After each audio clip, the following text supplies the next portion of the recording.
हाँ, शुरू किया जाए। तो पिछली क्लास में हमारे आपके बीच बातचीत चल रही थी chemical reaction and एक्यूशन।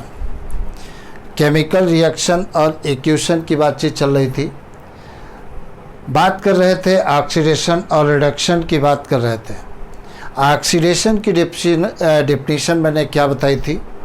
Add of oxygen या add of any electronegative element या रिमूवल ऑफ इलेक्ट्रॉन या रिमूवल ऑफ हाइड्रोजन या removal of any electropositive element, this is known as oxidation. और रिडक्शन की डिफिनीशन मैंने जस्ट इसके अपोजिट बताई थी। रिडक्शन में मैंने क्या बताया था? ऐड ऑफ हाइड्रोजन या add of any electropositive element या ऐड ऑफ इलेक्ट्रॉन या रिमूवल ऑफ ऑक्सीजन या removal of any electronegative element, this is known as reduction. तो ऑक्सीडेशन में इलेक्ट्रॉन का लॉस होता है और रिडक्शन में इलेक्ट्रॉन का गेन होता है। आज हम तुम्हें बताने जा रहे हैं ऑक्सीडाइजिंग एजेंट और रिड्यूसिंग एजेंट। कोई भी केमिकल रिएक्शन होती है तो जिसका ऑक्सीडेशन होता है उसे क्या कहते हैं? रिड्यूसिंग एजेंट कहते हैं। और जिसका रिडक्शन होता है उसे क्या कहते हैं? ऑक्सीडाइजिंग एजेंट कहते हैं। फॉर एग्जाम्पल देखा जाए, मैंने डिफिनीशन लिखी है क्या? ऑक्सीडाइजिंग एजेंट क्या होते हैं? a substance which help in the oxidation of another substance, वो substance जो दूसरे substance के ऑक्सीडेशन में हेल्प करते हैं, ऐसे substance को क्या कहते हैं? ऑक्सीडाइजिंग एजेंट कहते हैं। रिड्यूसिंग एजेंट क्या होते हैं? जस्ट इसके opposite. a substance which help in the reduction, वो substance जो रिडक्शन में हेल्प करते हैं आप एन अदर सबस्टेंस, दूसरे सबस्टेंस के, उन्हें क्या कहते हैं? रिड्यूसिंग एजेंट कहते हैं। एग्जाम्पल मैंने बताया जैसे हाइड्रोजन सल्फाइड, ये गैस है। ये हाइड्रोजन सल्फाइड क्या है? गैस है। और ये SO2 क्या है? ये भी गैस है। ये दोनों रिएक्टेंट है। जब रिएक्ट करते हैं तो यहाँ पर ये क्या है? सल्फर है और ये वाटर वेपर्स, वाटर बना। अब देखा जाए क्या होता है यहाँ पर, किसका? यहाँ पर देखिए हाइड्रोजन सल्फाइड के साथ में हाइड्रोजन है, यहाँ पर देखिए हाइड्रोजन नहीं है। इसका मतलब H2S का क्या हो रहा है? ऑक्सीडेशन हो रहा है। H2S का क्या हो रहा है? ऑक्सीडेशन। इसका मतलब H2S क्या कहलाएगी? रिड्यूसिंग एजेंट कहलाती है। हमने अभी बताया जिसका रिडक्शन होता है उसे ऑक्सीडाइजिंग एजेंट और जिसका ऑक्सीडेशन होता है उसे रिड्यूसिंग एजेंट कहते हैं। यहाँ पर देखिए SO2 है, यहाँ ऑक्सीजन है, लेकिन यहाँ पर सल्फर अकेला है, मतलब ऑक्सीजन नहीं है। तो यहाँ SO2 का क्या हो रहा है? रिडक्शन हो रहा है। तो SO2 क्या कहलाएगी? ऑक्सीडाइजिंग एजेंट कहलाती है। मैंने बताया तुमको कोई भी केमिकल रिएक्शन होती है जिसका ऑक्सीडेशन होता है उसे क्या कहते हैं? Reducing agent. और जिसका रिडक्शन होता है उसे क्या कहते हैं? ऑक्सीडाइजिंग एजेंट कहते हैं। दूसरा एक एग्जांपल फोटोसिंथेसिस का हम लेकर तुम्हें बताते हैं। फोटोसिंथेसिस में क्या करते हैं? एटमॉस्फेयर से CO2 लेते हैं, ये 6 CO2 लिया, और ज़मीन से रूट के द्वारा वाटर एब्जॉर्ब किया जाता है 12 H2O। अब देखा जाए सनलाइट की प्रेजेंस में क्या होना चाहिए? सनलाइट होनी चाहिए, सनलाइट की प्रेजेंस में। और क्लोरोफिल, ये क्लोरोफिल, ये दोनों रिएक्ट करके क्या बनाते हैं? कार्बोहाइड्रेट C6H12O6 और प्लस क्या बनता है? 6O2 और प्लस क्या बनता है? 6H2O। ये वाटर बाहर निकलता है। यहाँ पर देखिए क्या होता है? CO2 के साथ देखिए हाइड्रोजन नहीं है, यहाँ पर CO2 के साथ हाइड्रोजन है। तो इसका मतलब CO2 के साथ हाइड्रोजन ऐड हो रही है, तो इसका क्या हो रहा है? इसका क्या हो रहा है? रिडक्शन हो रहा है। ये क्या हो रहा है, रिडक्शन हो रहा है। तो ये क्या है, रिडक्शन, क्योंकि ऐड ऑफ हाइड्रोजन हो रहा है। यहाँ पर देखा जाए, यहाँ पर वाटर की बात करो, देखिए वाटर के साथ हाइड्रोजन है, ऑक्सीजन के साथ हाइड्रोजन है, लेकिन यहाँ पर देखो ऑक्सीजन से, वाटर से हाइड्रोजन बाहर हो गया। तो इसका क्या हो रहा है, वाटर का क्या हो रहा है, ऑक्सीडेशन हो रहा है, ऑक्सीडेशन हो रहा है। तो यहाँ पर क्या हो रहा है, वाटर का ऑक्सीडेशन हो रहा है। तो अब फोटोसिंथेसिस प्रोसेस में CO2 का क्या होता है, रिडक्शन होता है, और वाटर का क्या होता है, ऑक्सीडेशन होता है। ये बात याद रखना है। मैंने तुम्हें बताया है कि जिसका ऑक्सीडेशन होता है उसे क्या कहते हैं, रिड्यूसिंग एजेंट। तो यहाँ पर H2O क्या होगा, H2O क्या होगा, रिड्यूसिंग एजेंट कहलाते हैं, एजेंट कहलाता है। और CO2 क्या होगा, CO2 क्या कहलाता है, ऑक्सीडाइजिंग एजेंट कहलाता है, ऑक्सीडाइजिंग एजेंट कहलाता है। ये क्या कहलाता है, ऑक्सीडाइजिंग एजेंट कहलाता है, ऑक्सीडाइजिंग एजेंट कहलाता है, एजेंट। तो कोई भी केमिकल रिएक्शन होगी तो हमेशा ध्यान रखना, एक सबस्टेंस का ऑक्सीडेशन होता है और दूसरे सबस्टेंस क्या का होगा, रिडक्शन होगा।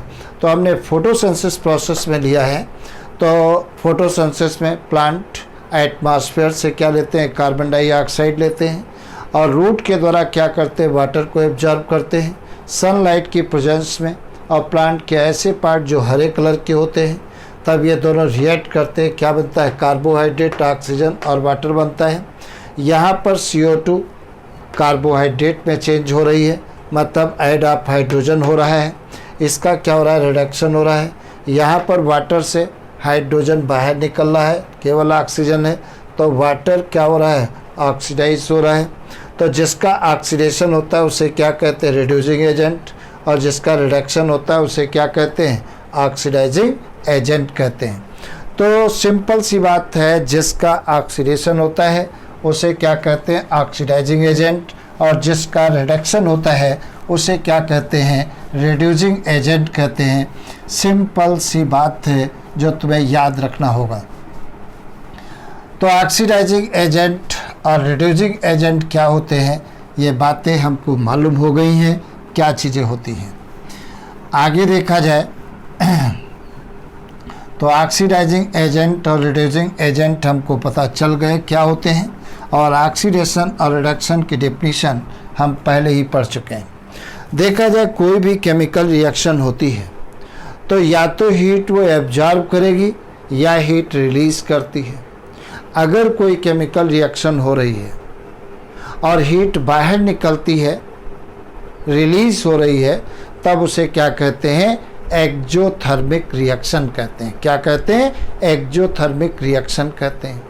मैंने क्या बताया, अगर कोई रिएक्शन होती है और हीट बाहर निकलती है, तब उस रिएक्शन को क्या कहते हैं, एक्जोथर्मिक रिएक्शन कहते हैं। और अगर कोई केमिकल रिएक्शन हो रही है, उसमें हीट रिलीज हो रही है, बाहर निकल रही है, तब उस रिएक्शंस को क्या कहते हैं, एंडोथर्मिक रिएक्शन कहते हैं। तो वही बात मैंने बताई एक्जोथर्मिक रिएक्शन में, the reaction which are accompanied by evolution of heat. अगर कोई रिएक्शन हो रही है और हीट बाहर निकलती है, तब उस रिएक्शन को क्या कहते हैं, एक्जोथर्मिक रिएक्शन कहते हैं। एक्जोथर्मिक रिएक्शन का एग्जाम्पल जैसे मेथेन क्या है, गैस है, और इसको ऑक्सीजन के द्वारा हम ऑक्सीडाइज करते हैं, जलाते हैं, तो क्या बनती है, CO2 बनती है और वाटर बनता है और हीट बाहर निकलती है। तो मेथेन का फार्मूला क्या होता है, CH4। जब इसको ऑक्सीजन के द्वारा जलाओगे, मतलब मेथेन ऑक्सीजन के साथ रिएक्ट करके क्या बनाती है, कार्बन डाइऑक्साइड बनाती है और वाटर वेपर्स बनता है और लार्ज अमाउंट में हीट प्रोड्यूस होती है। यहाँ पर मेथेन क्या है, गैस है, ये ऑक्सीजन भी गैस, CO2 भी गैस, और ये वाटर वेपर्स बाहर निकलते हैं और हीट बाहर निकलती है। या मैग्नीशियम, ये क्या है, सॉलिड है, इसको अगर जलाओगे ऑक्सीजन की हेल्प से, ऑक्सीजन सॉलिड गैस है, तब क्या बनता है, मैग्नीशियम ऑक्साइड बनता है और हीट बाहर निकलती है। मैग्नीशियम ऑक्साइड कैसा होता है, सॉलिड होता है। या एक्जोथर्मिक रिएक्शन का दूसरा एक रिएक्शन और देखिए, जैसे घर की पुताई के लिए आप चूना खरीद के लाते हो, वो क्या होता है, बगैर बुझा हुआ चूना होता है, क्विक लाइम होता है। कैसा होता है, क्विक लाइम। बगैर बुझे हुए चूने का फार्मूला क्या है, CaO, और इसकी वाटर के साथ रिएक्शन करा दीजिए 2H2O, और तब क्या बनेगा, ये CaOH का होल ट्वाइस बनता है और प्लस CaOH का होल ट्वाइस बनता है, और प्लस क्या बनता है, हाइड्रोजन गैस भी बाहर निकलेगी। तो यहाँ पर देखा जाए क्या होता है, यहाँ पर देखिए ऑक्सीजन, ये CaOH का होल ट्वाइस, यहाँ पर देखिए, यहाँ पर इस प्रकार से कैल्शियम हाइड्रोक्साइड बनता है और प्लस क्या बना, ये हीट बाहर निकलती है। रिएक्शन देखिए क्या बैलेंस, एक कैल्शियम, ऑक्सीजन ऑक्सीजन 2, यहाँ पर भी ऑक्सीजन 2 ट्वाइस लगा है, हाइड्रोजन 2। तो ये रिएक्शन कैसे है, एक्जोथर्मिक रिएक्शंस हैं। तो एक्जोथर्मिक रिएक्शन में मैंने क्या बताया, अगर कोई केमिकल रिएक्शन होती है और हीट इवॉल्व होती है, तब उस रिएक्शन को क्या कहते हैं, एक्जोथर्मिक रिएक्शन कहते हैं। दूसरी देखा जाए एंडोथर्मिक रिएक्शन, अगर कोई रिएक्शन होती है। अच्छा, एक्जोथर्मिक रिएक्शन का दूसरा एक और एग्जांपल ले लीजिए, रेस्पिरेशन में क्या होता है, जैसे ये C6H12O6 है और प्लस 6O2, तो ये ऑक्सीडाइज होकर के क्या बनाता है, 6CO2, और प्लस क्या बनता है, 6H2O, और प्लस क्या बनती है, हीट, ये हीट बाहर निकलती है। तो ये सारे एग्जाम्पल किसके हैं, एक्जोथर्मिक रिएक्शंस के हैं। तो रेस्पिरेशन भी कैसा है, एक्जोथर्मिक रिएक्शंस है। एंडोथर्मिक रिएक्शन में मैंने क्या बताया, अगर कोई रिएक्शन होती है, हीट एब्जॉर्ब की जाती है, तब उसे क्या कहते हैं, एंडोथर्मिक रिएक्शन कहते हैं। जैसे ये मर्क्यूरिक ऑक्साइड है, HgO को क्या कहते हैं, मर्क्यूरिक ऑक्साइड, ये सॉलिड फॉर्म में है। मरकरी लिक्विड फॉर्म में है, यहाँ पर मर्क्यूरिक ऑक्साइड मैंने कहा, ये सॉलिड हो गया। अब ये हीट देखिए एब्जॉर्ब की जा रही है और हीट को एब्जॉर्ब करके ये ब्रेक होगा, तो Hg और O2 बनी। Hg क्या है, लिक्विड, मैंने बताया था कि नॉर्मल टेम्परेचर और प्रेशर पर केवल यही एक मेटल ऐसी है जो लिक्विड फॉर्म में पाई जाती है, L का मतलब लिक्विड, ऑक्सीजन गैस बाहर निकली। या अमोनियम क्लोराइड का फार्मूला क्या है, NH4Cl। हीट ये एब्जॉर्ब किया, तब ये डिसोसिएट हुआ तो अमोनिया बनी और HCl बना। अमोनिया गैस है और HCl वेपर्स बनते हैं, हाइड्रोक्लोरिक एसिड के वेपर्स बनते हैं, तो ये भी गैस के फॉर्म में है। तो ये एंडोथर्मिक रिएक्शन या एंडोथर्मिक रिएक्शन का नेक्स्ट एग्जांपल फोटोसिंथेसिस भी होता है। जैसे मैंने बताया 6CO2 और प्लस क्या होगा, 12H2O, 12H2O और सनलाइट की प्रेजेंस में, यहाँ पर क्या है, सनलाइट। तो सन से जो लाइट आती है एनर्जी को एब्जॉर्ब करते हैं, और ऐसे प्लांट के पार्ट जो हरे होते हैं, मतलब जिनमें क्लोरोफिल पाए जाते हैं, तो सन से एनर्जी को ये एब्जॉर्ब करते हैं। तो यहाँ पर भी एंडोथर्मिक रिएक्शन है, चौक एनर्जी को एब्जॉर्ब किया जाता है, और तब क्या बनता है, C6H12O6 और प्लस 6O2 बना और प्लस 6H2O। ये ऑक्सीजन एटमॉस्फेयर में छोड़ दी जाती है, जैसे ऑल लिविंग ऑर्गेनिज्म रेस्पिरेशन में इसका यूज किया जाता है। तो एक्जोथर्मिक रिएक्शन सीधी सी बात, जिसमें एनर्जी रिलीज होती है, और एंडोथर्मिक रिएक्शन, इसमें भी कोई डाउट नहीं होना चाहिए, वो रिएक्शन जिनमें एनर्जी एब्जॉर्ब की जाती है उन्हें एंडोथर्मिक रिएक्शन कहते हैं। सभी का मैंने तुम्हें विद एग्जाम्पल बता दिया है, कौन से एक्जोथर्मिक हैं और कौन से एंडोथर्मिक हैं। तो मेरी समझ से अब डाउट नहीं होना चाहिए, एक्जोथर्मिक रिएक्शन कौन सी है या एंडोथर्मिक रिएक्शन कौन सी है, ये एकदम क्लियरली साफ शब्दों में मैंने बता दिया है। आगे देखा जाए क्या होता है, कोरोजन क्या होता है, जंग लगना। जैसे मान लेते हैं आप कोई भी मेटल्स आप, अच्छा नोबल मेटल में जंग नहीं लगती है, जैसे गोल्ड में नहीं लगती है, प्लेटिनम में नहीं लगती है, तो ये नोबल मेटल कहलाती हैं। इनमें कभी भी ये कोरोजन नहीं होता इनमें। तो नोबल मेटल गोल्ड और प्लेटिनम को छोड़ करके बाकी सभी मेटल में कोरोजन होता है, जंग लगता है। कोरोजन में क्या होता है, मेटल धीरे धीरे क्या होती है, नष्ट हो जाती है। जैसे कोई अपन बिल्डिंग बनाते हैं या ब्रिज बनाते हैं, उसमें बहुत सारे आयरन डालते हैं, लोहा डालते हैं। लोहा धीरे धीरे क्या होता है, नष्ट होता रहता है। जब लोहा बहुत ज़्यादा नष्ट हो जाते हैं तब वो बिल्डिंग कमज़ोर हो जाती है या ब्रिज कमज़ोर हो जाता है, तब उसे क्या करना पड़ेगा, आपको तोड़ना पड़ेगा और फिर से बनाना पड़ता है। तो उसी प्रोसेस को क्या कहते हैं, कोरोजन कहते हैं। तो कोरोजन क्या होता है, it is the process of, क्या है, deterioration of metal. Deterioration of metal का मतलब मेटल की सरफेस धीरे धीरे नष्ट होती है। मेटल सरफेस बाय द, क्या दिया गया, एक्शन ऑफ एयर, वाटर या केमिकल्स। एयर, वाटर या केमिकल्स के इफेक्ट से मेटल की सरफेस धीरे धीरे क्या होती है, नष्ट होती रहती है। तब उस प्रोसेस को क्या कहते हैं, कोरोजन कहते हैं। और नेक्स्ट क्या होता है, रेंसिडिटी क्या होती है। अच्छा, कोरोजन का फार्मूला क्या होता है, कोरोजन का फार्मूला होता है Fe2O3.XS2O।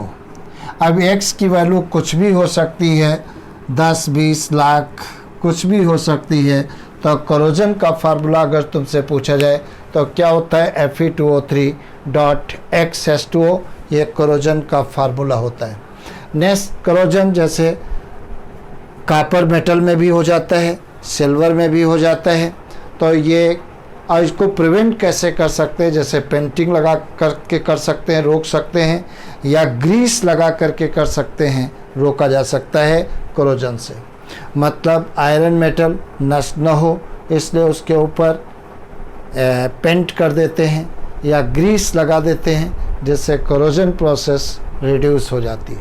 रेंसिडिटी क्या होती है, it is the process of slow, क्या दिया गया, ऑक्सीडेशन ऑफ ऑयल या फैट। जब ऑक्सीडेशन ऑयल या फैट का स्लो प्रोसेस के द्वारा होता है, present in the food material. मतलब जब ऑयल और फैट के साथ में फूड मटेरियल प्रेजेंट होते हैं, तो धीरे धीरे जब फूड मटेरियल का ऑक्सीडेशन होता है तब उसे क्या कहते हैं, रेंसिडिटी कहते हैं, रेंसिडिटी कहते हैं। तो रेंसिडिटी क्या होती है, it is the process of slow oxidation of oil.